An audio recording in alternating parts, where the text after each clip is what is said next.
دوستان عزیز، اکثریت ما و شما میدانیم که ماه مبارک رمضان ماه نزول قرآن است و الحمدلله اکثریت کوشش میکنند که در ماه مبارک رمضان قرآن کریم را اقلا یک مرتبه ختم کنند و این ماه مبارک به آخر رسیده ایستاده است. اکثریت میپرسند که چند مرتبه شما قرآن را ختم کردید، یا میگویند الحمدلله من فلان مرتبه قرآن کریم را ختم کردم. آیا میدانید از این هم دیده باز یک معنای بزرگتر و چقورتر هست که ما و شما شاید از آن در غفلت باشه.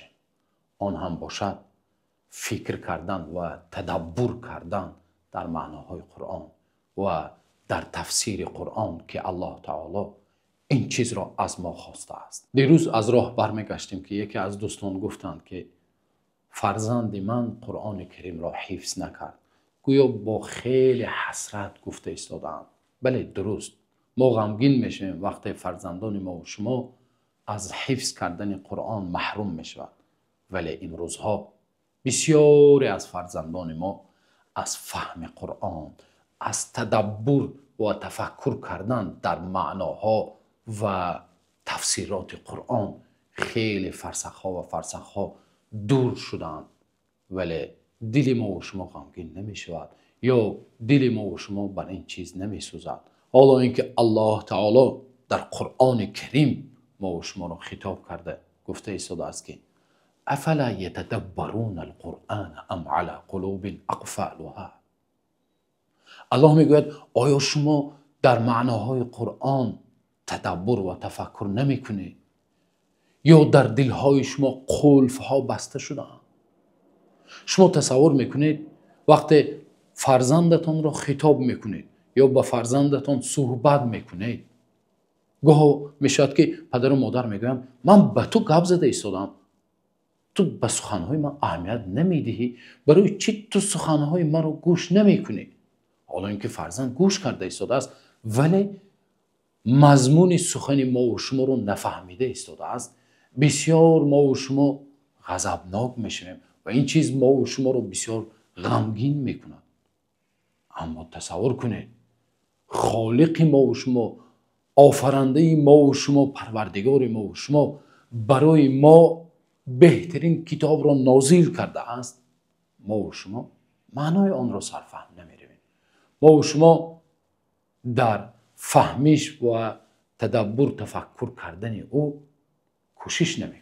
درست است که اجر و ثواب قرائت قرآن و حفظ قرآن ثوابها و اجرهای زیاد دارد، اما از این هم ثواب بزرگتر و از این هم معنای عمیق‌تر و چقورتر این تدبر و تفکر کردن در معناها و تعلیمات قرآن کریم است.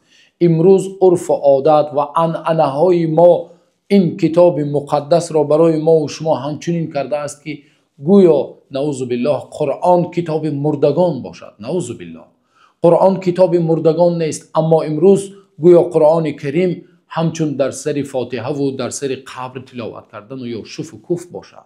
نعوذ بالله.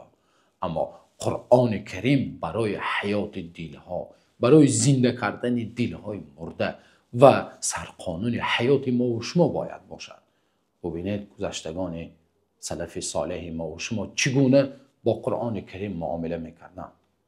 روایت میکنند که ابو حنیفه رحمت الله علیه شب از شبها در نماز خفتن امام وقت سوره اذا زلزلت الارض زلزالها را زمزمه میکرد، در آیت فمن یعمل مثقال ذره خیرا یره و من یعمل مثقال ذره شرا یره، همین دو آیت قرآن کریم را ابو حنیفه بعد از نماز خفتن تا صبح، تا دمیدن نماز بامداد تکرار کردند. یک شب تا صبح تکرار میکردند و چگونه مؤذن از آن بامداد را گفت نفهمیده موندند. یا خود علامه بزرگوار ابن القیم رحمت الله علیه یک کتاب نوشتند که با نام مدارج السالکین که زیاده از 1000 صحیفه است. در مقدمه اش میگویند که این کتاب را من در تفسیر سوره فاتحه و منزلت های آیت ایاک نعبد و ایاک نستعین، سبحان الله، در یک آیت یک کتاب تألیف میکردند. این به چی دلالت میکند؟ این به آن دلالت میکند که آنها به تدبر کردن و تفکر کردن و بسیار چقور و عمیق در معناها و آن لؤلؤ و مرجانی که در قرآن و آن نعمتهایی که الله تعالی و تعلیماتی که برای ما و شما فرستاده است در آن خیلی عمیق تفکر میکردن.